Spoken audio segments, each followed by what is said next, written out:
Welcome to Bariatric Business Accelerator, the podcast created for busy weight loss practitioners and their teams who want to systematize, simplify, and accelerate the growth of their new or existing weight loss practice. I'm your host, Karol Clark, and today I wanted to talk a little bit about the intricacies of adding on an additional service in your practice. Everywhere you turn, of course, you hear about longevity clinics, peptide therapy, aesthetic add-ons, of course, the GLP-1 medications, medical weight loss. There's so many different things that people are looking to add into their program. Could be genetic testing, a lot of the longevity things like I mentioned. But anyhow, what we want to do is to make sure that these are something that are worthwhile for you to do and that they're not draining all the resources that you have in your practice. So you don't want to just hop on a trend. We want to make sure that you have a plan. And truly, growth is exciting, but staying focused is what will keep you profitable. So a couple of things. I'm going to say 4 different considerations if you're thinking about adding a new service line or something new into your practice. And I know a lot of people are because, like I say, things are changing all the time.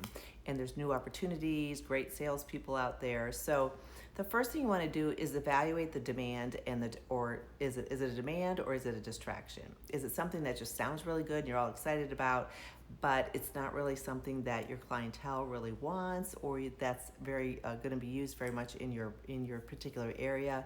Does it serve a need for your patient base, or are you just drawn to the buzz, so to speak? You want to look at your local market, competitor offerings, how much of it is in use there. And you can also do some patient surveys. I just created one today for a practice who's thinking about adding a few things. They have a huge database, and we sent out a questionnaire. And so we'll base some of those decisions on that response. The second thing you can do is look at the profitability and if it's an operational fit. So really take a close look, put together a simple pro forma. I know I do pro formas for like huge projects, but also small projects are really important. Even if you're contemplating making a change in your office, I was just working with an ENT practice, and they're looking at a different model for some of their services. And so actually the rep who came, I'm having them create a pro forma specific to their needs and their audience and their patient clientele. So that's one of the things that you can either create it yourself or have that person create sort of a pro forma so you can see, is it really something that would fit well, and is it going to be profitable for you? So you can take a look at your startup costs, what your staffing is going to be, what the needs are there, any regulatory requirements, and of course what your realistic pricing would be and how many of these you would have to sell in order for it to be profitable. So all those things come into play. You also want to make sure you're adding a service that doesn't dilute your core program, what it is that you focus on most, or overwhelm your team. So those are important considerations. So after you've evaluated the demand and made sure it's not just a distraction for you, you've looked at your profitability and if it's a good operational fit, the next thing you need to do is start with a strategic sort of pilot it with some patients, get some testimonials, see those results, but consider a low-risk trial for people. A lot of times when I'm working with practices, we will actually do a limited aesthetic package, or if you're doing peptides, or if you're adding on hormone replacement, whatever it is that you're doing, gauge that interest before you dive in full time. You want to track conversion rates for people who are interested, their patient satisfaction, how this is affecting your staff workload. And as a part of this, if you're not going to do a trial because you figure I've got to purchase this piece of equipment or something, I'm not just trialing, I'm going all in, then definitely have a set blueprint or plan that you're following and making sure that you are following that all the way through. You also want to protect your brand. So any new service really should complement what it is that you're offering. And make sure that it is in compliance with your mission that you have for your practice.